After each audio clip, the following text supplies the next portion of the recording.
Okay, exercise 3, number 1. Here is the tree diagram. What a mission. Thank you, thank you.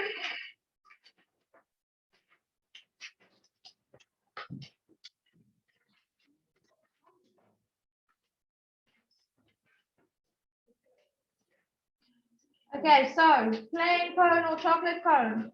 Do we agree with half-half? The probabilities there? There are only 2 options, right? So it's 1 out of 2, 1 out of 2. Then it would be ice cream flavor. So there were 3. So it's 1 over 3 for all of them. So vanilla, chocolate, banana, vanilla, chocolate, banana. You could have used just letters also for this. It's fine. You just use like B, C, D. Fine. Yes, sir.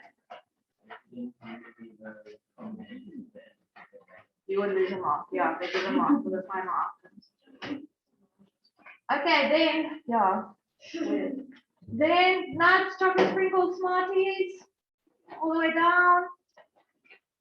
And then you have to list your final outcomes. Okay, you can see. I just use like the first letters of each thing because imagine how long it would have taken to write all of that out. So there were 18 combinations in total, right? Possible combinations there that you would get.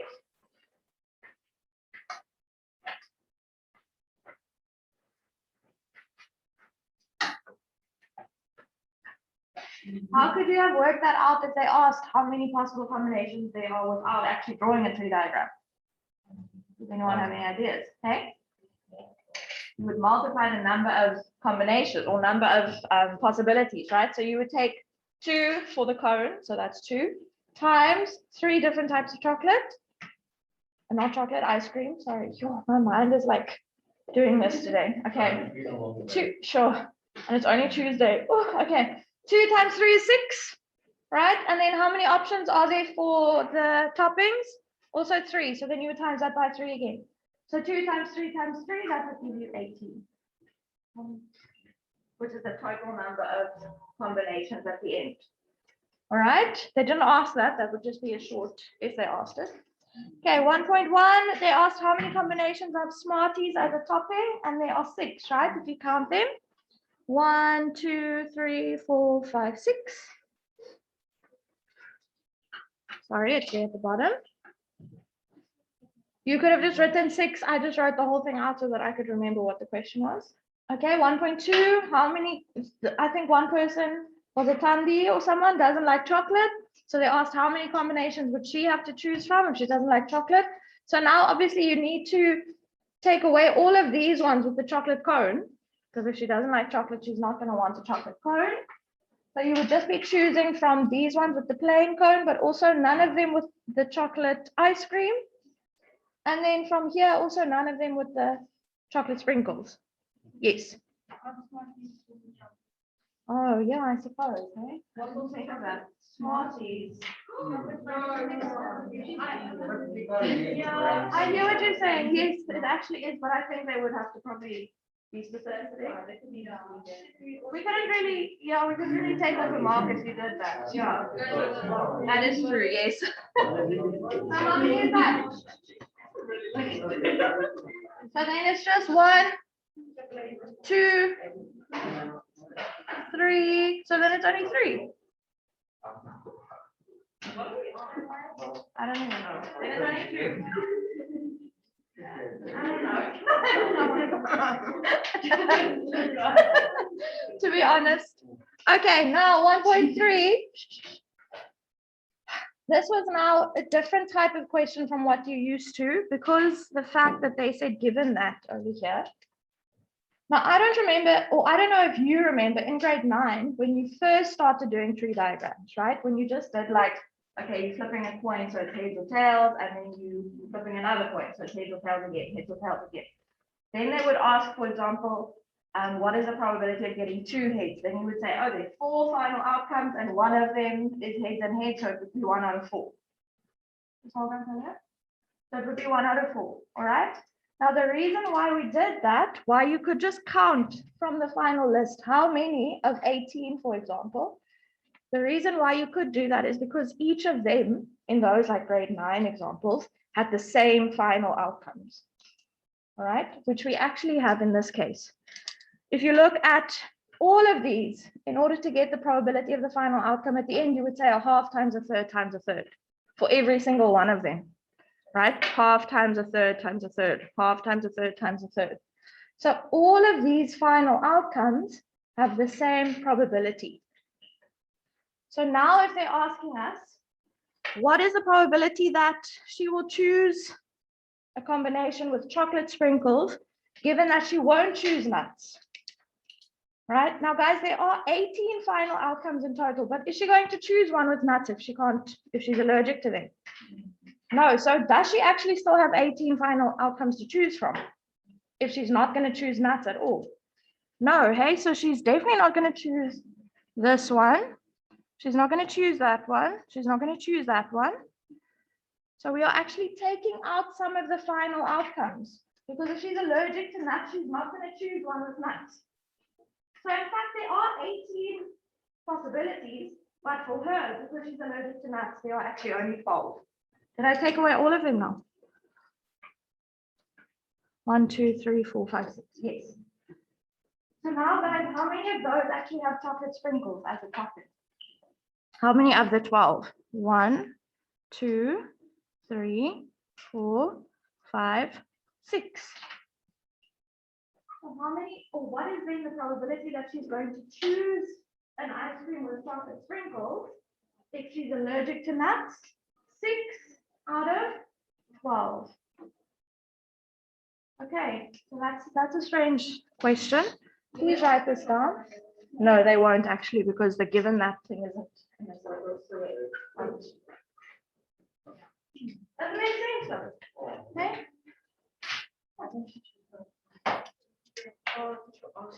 Sorry. What were you gonna say? Oh no, I didn't read it like that, so I didn't understand that. So I was like, what does chocolate sprinkles have to do with that? Like, Okay.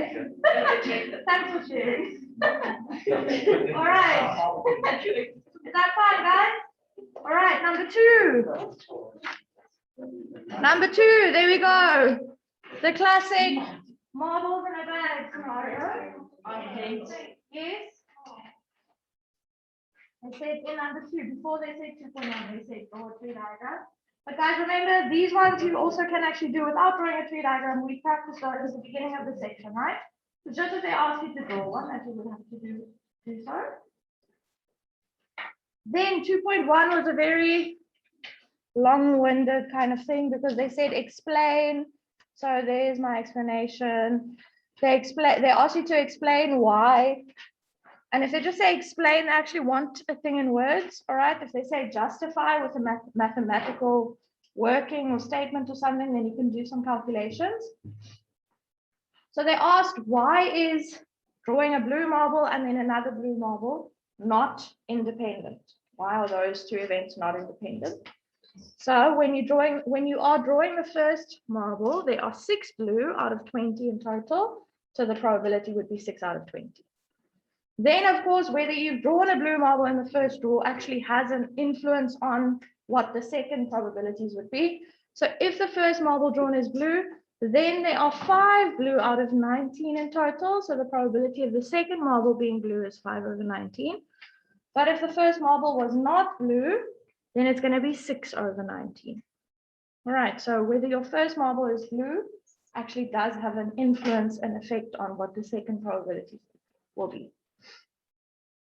But that's very long-winded. We won't really ask you to do that. It's a bit silly. We'll probably ask you to prove it using the actual formula. Was that your question? Okay, then 2.2, those questions that always come up, probabilities, 2 white marbles, probability of a white marble multiplied by the second one, so 9 over 20 times 8 over 19, and you get that.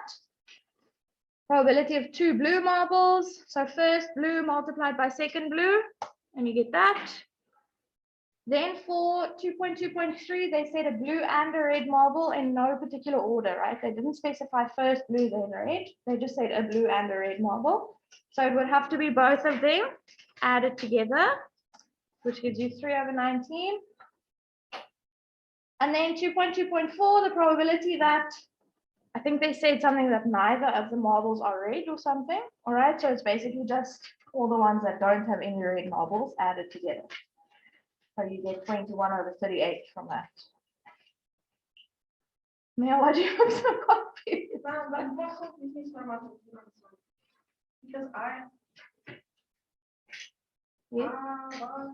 thought that you like know what it was, like know what. Oh wait, no, Yeah, you know. Okay, that explains it. Thank you so much. That was so quick. Thank you. Okay, Mia, what's up? Are you all right? Are you sure? Yeah. Okay. Minus. Oh, yeah. Yes.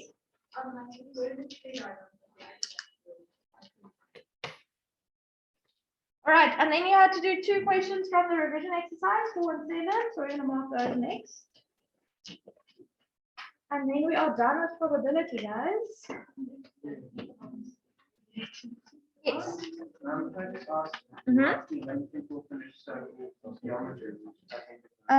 We are supposed to spend, I can check for you, it's in my notebook. I'm not sure now, it depends also on whether we're going to keep doing this.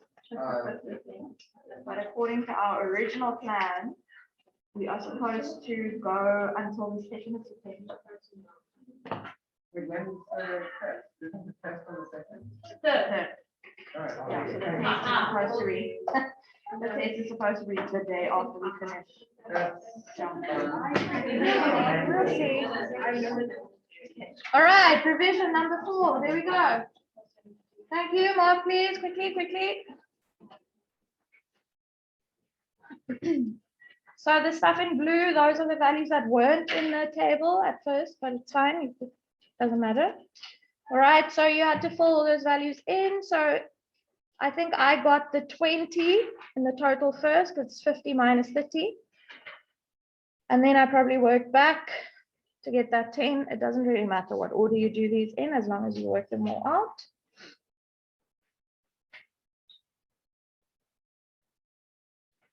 Then they ask for the probability that someone does accountancy and physics. All right, so how many people do accounting and physics? It's 10, right? Where the 2 columns or the 2 blocks coincide. So accounting and physics, that's 10 out of 50 in total, so 1/5. Then the next, 4.3, remember I said you mustn't do. 4.4, they ask you to show whether geography and accounting are independent events. So you have to do that check that we've done so many times now. The probability of geography and accounting. How many people do geography and accounting? Also 10, right? 10/50, so that's also 1/5. Then you do the 2 probabilities separately and you multiply them together. The probability of doing geography on its own. How many people do geography? 25/50. And how many people do accounting? 20/50. So you times those 2 together. And you also get 1/5. If the 2 values are equal, then they are independent events. Hello? What's up? Okay. All right. Question 7 was a Venn diagram one, and they had already filled some of the values in. So I think I'll just quickly highlight the ones that or just underline the ones that were filled in. The 2x was already there, and the 8 was there, and the x, and I think this 5 and this 5. And yeah, I think those are the ones that they had filled in already. Then they gave some information, and we had to fill everything else in. Now, obviously, if some of these values are in terms of x, then the others are also probably going to be in terms of x, which means we must work all of them out and then add them all together equal to 55, because it's 60 minus 5, and then solve for x. All right. Now, they said, let me think. This was shrubs and bulbs and what was the C again? Does anyone have it in front of them? Not. It was types of plants, I think. Yeah, so I think they said 41 people have shrubs in their gardens. All right, so we had those 3 parts of the shrubs circle already. So we had to say 41 minus those 3 to get that shrubs only. So 41 minus 2x minus 8 minus x, and that gives you 33 minus 3x. So I put that in there. Then if we're looking at the B circle, we had these 3 values, we still needed that one. All right, so we actually had the bulbs only value, but we still needed that one. So they said that 21 people have bulbs in their garden. So we're going to say 21 minus 5 minus x minus 8. And that will give us that one, the one that we're still missing, the 8 minus x. And then once we find that one, we have 3 of the 4 sections of the C circle. I can't remember now what the C was for. Climbers, thank you. All right, and they say 25 people have climbers in their garden. So you're going to say 25 minus 2x minus 8 minus 8 minus x. Remembering to put that 8 minus x in brackets. And that then gives you 9 minus x. Then we have 60 altogether, 5 people outside of the circles. So the 3 circles altogether should add up to 55. So you do that, right? You write them all down, everything in those circles, blah, blah, blah, equals 55. And then you solve for x, and you get x equals 4. And then from there, that's what I filled in the blue. Once I knew that x was 4, I could fill in all of the actual values of those ones that had x's in them. And then I could answer the questions. All right, so you can just check there. So for S and C, that is where S and C, where they overlap. So that's 16, 8 and 8 together. So 16 over 60, which then simplifies. Now this one was not S and C and B. Now what is S and C and B? That's all 3 of them where they overlap, right? So if they're saying not that, that means everything else. Now, if there are 8 people in here, what is left from the 60? What's 60 minus 8? 52, right? So that is why it's 52 over 60. So you get to that. C or B, that's everything in the C and the B circles all added together. So all 6 of those numbers, which will give you that.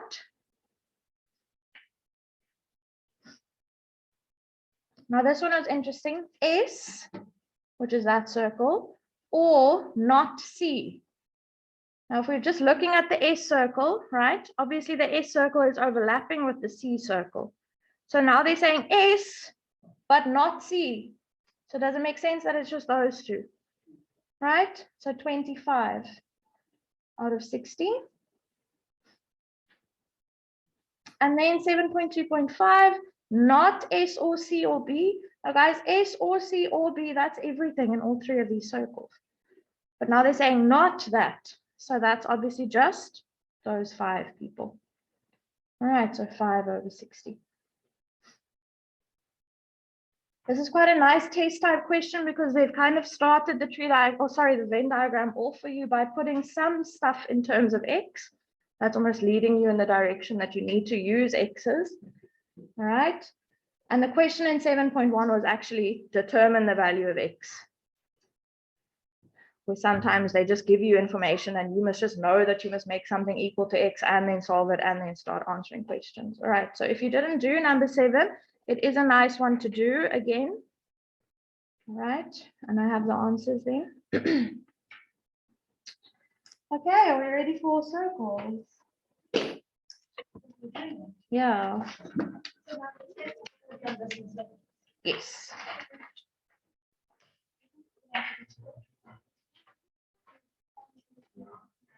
Yeah, you did circle stuff in grade 10, which you're going to revise. Oh, we did analytical circles. Now we're doing video. Yes.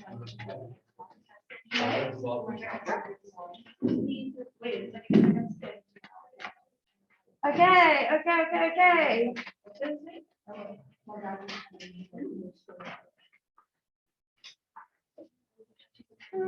I wonder.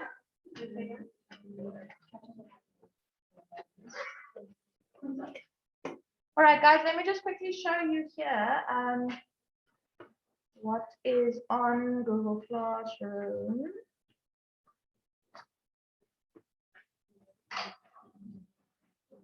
All right, so we're looking at this. Oh, sorry, we're not.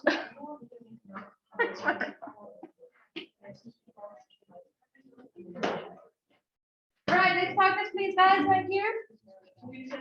Thank you, thank you. So this is the grade 11 maths Google Classroom. Okay, let's calm down. We did analytical circle geometry. Now we're doing Euclidean circle geometry. Analytical is on the Cartesian plane. So we work with coordinates. We work with X's and Y's as in points. This is just, yeah, not on the Cartesian plane. Okay, guys, so we're going to quickly go through these terms, this terminology. This document is on Google Classroom. I should probably print it for you guys, but no, let's just try and focus now. I know it's late in the day, but let's make sure that we know what's going on. Okay, you need to understand each of the following terms and be able to recognize them on diagrams. All right, so I'm actually going to go to the diagrams and then we'll talk about it there. All right, here we see that we have a circle. The circle is cut into two segments by this chord. All right, a chord is a line that is going from one point of the circumference. Circumference is the edge of the circle, obviously, from one point on the circumference to another point. Sometimes the chord, sometimes a chord is a diameter. In this case, it's probably not. Hey, what makes a chord a diameter? Can anyone remember what is a diameter? Is Fatma? You on the right track? It cuts it in half. Yeah. Yes. Yeah. Yeah. So it does cut the circle in half, the diameter. It goes through the center of the circle. So if we're looking at this one here, there we have a diameter. That would obviously be the center of the circle. And we see that the diameter does cut the circle in half. All right. Here, let's just look at this again. Yeah, obviously the bigger segment we call the major segment and the smaller one we call the minor segment. That doesn't really come up. We don't really ask you what is the name of this, but it is nice to know. And then a section of the circumference we call an arc. All right, so you can see here that the chord is cutting the circle into two segments, but it's also cutting the circumference into two arcs. All right. So we have a minor arc, the shorter one, and then the smaller one is the minor arc, and then the larger one is the major arc. Okay, here we have some more stuff happening.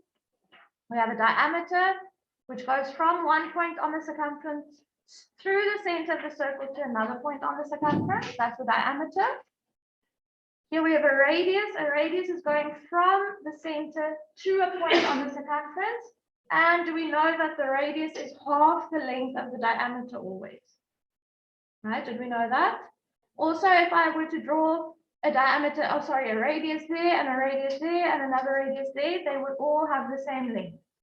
All right, so radii are always equal. We're going to use that quite often.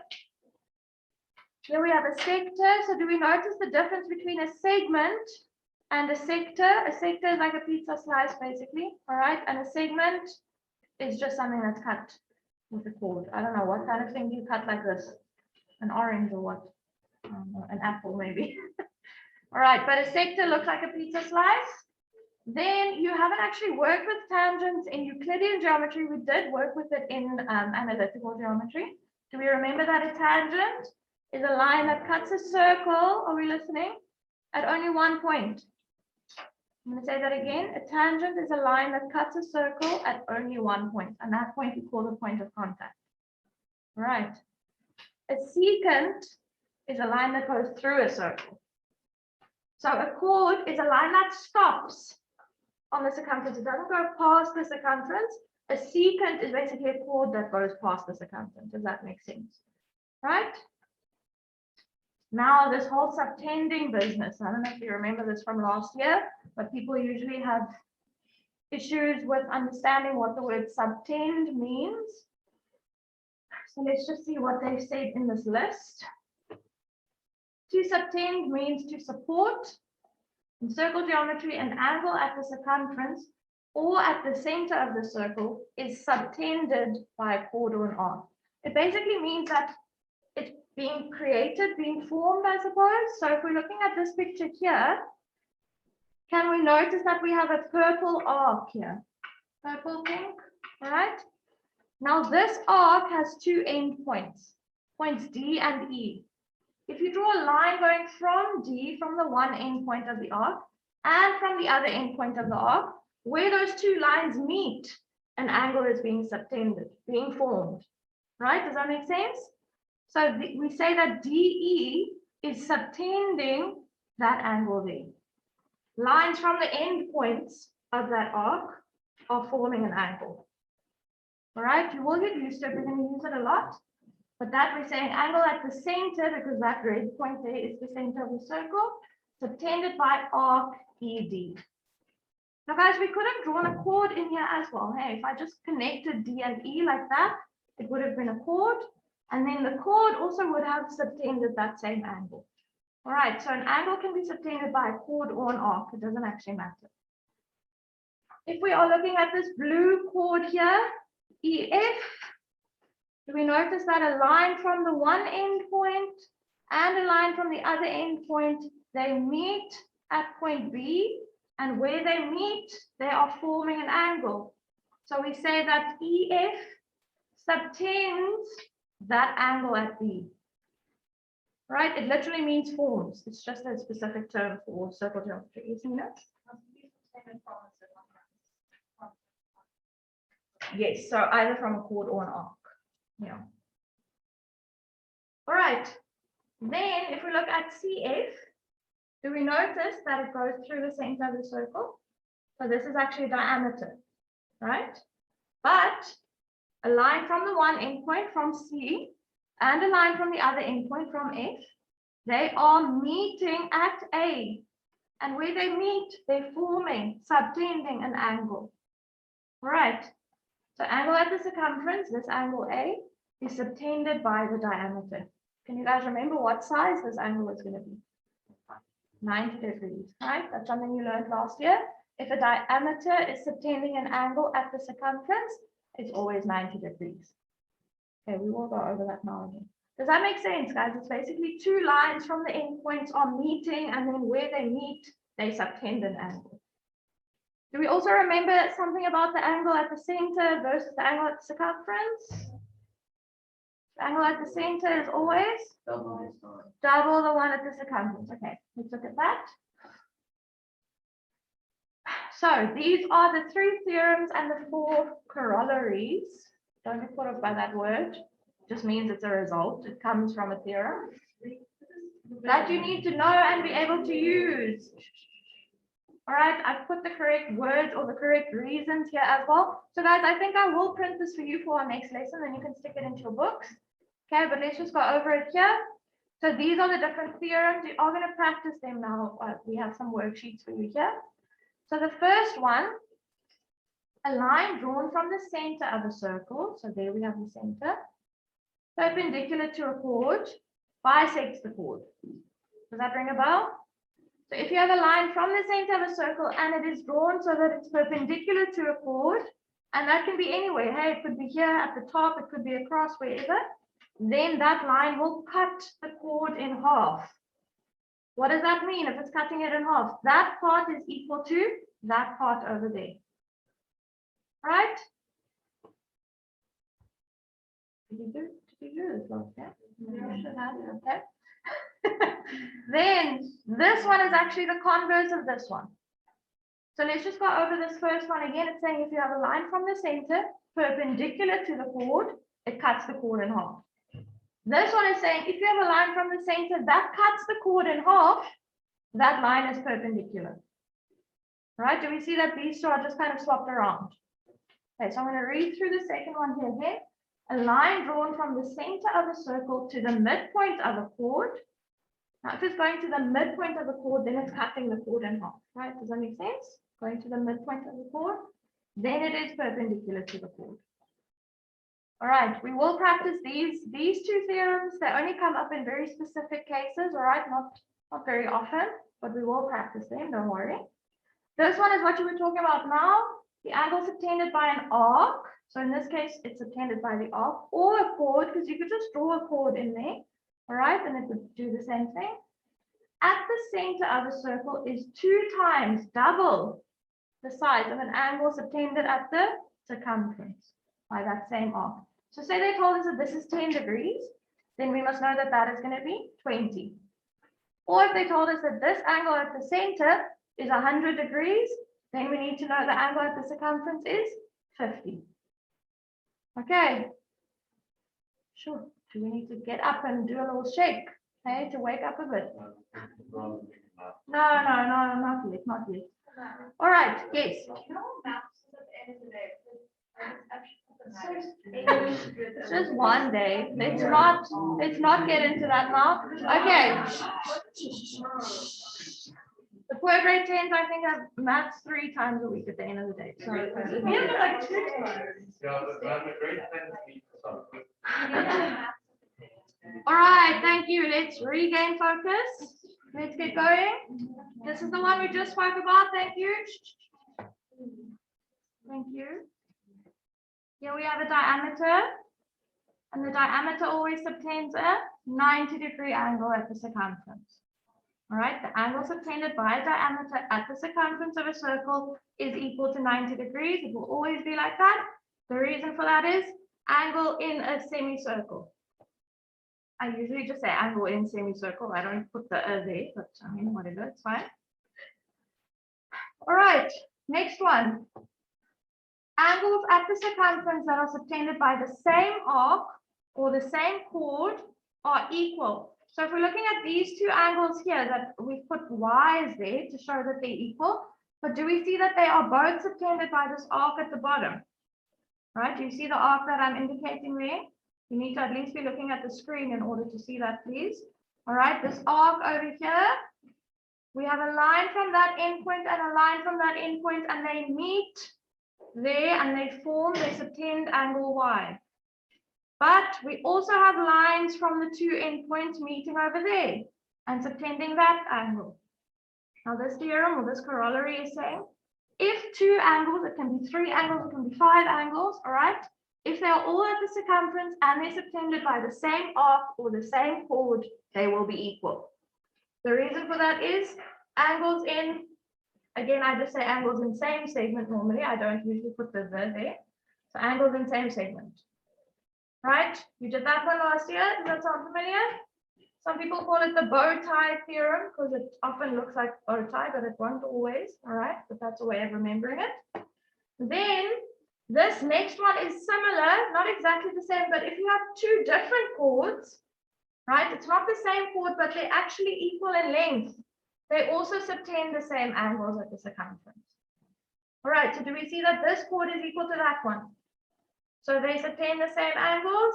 The reason there is equal chords, equal angles. All right? Yes.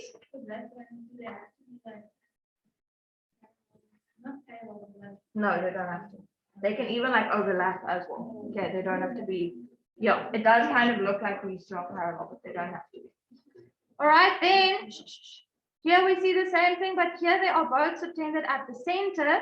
They will still be equal. But what if we had an X here and then this one was subtending an angle at the circumference? Would they then still be equal? If we have one angle at the center and one angle at the circumference, are they equal then?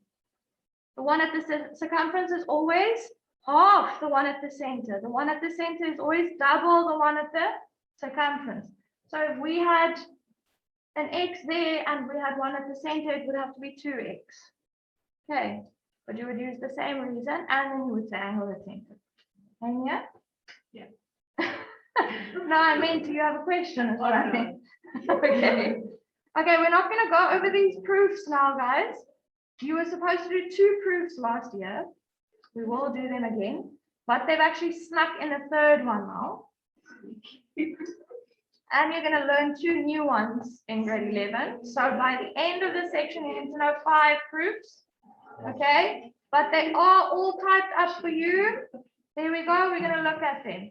All right, we're not going to worry about this now. There's some extra stuff. Okay, We're gonna do worksheets. yes, you're going to do worksheets now. Okay, so these are the ones that are printed. I think 4 and 5. All right, so number 4 you're going to do. I'm going to hand it out to you now. What's up? Are we gonna finish the whole of something else? We're supposed to, yes. Yes. What are we gonna be doing tomorrow? Tomorrow. Sorry, Yeah. just on the off day, actually. All right. Listen up. It's a good question. So I'm busy recording this lesson now. Okay. For the group at home. I'm going to do the same thing tomorrow.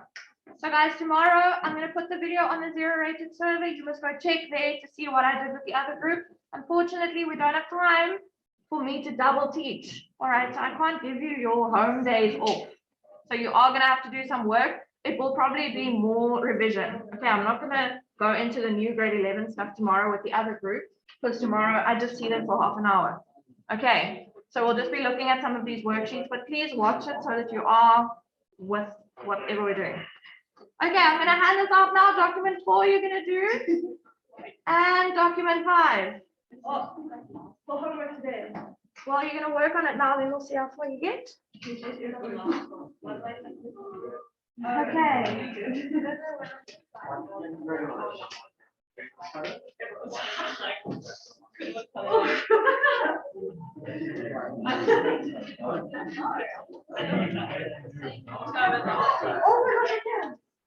Yeah, I said it, but still like. I don't know.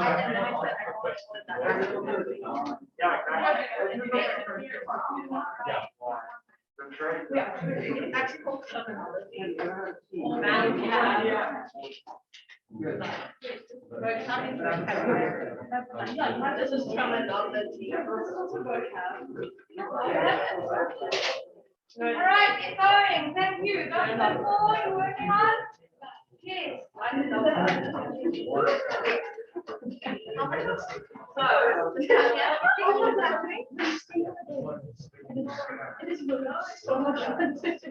me just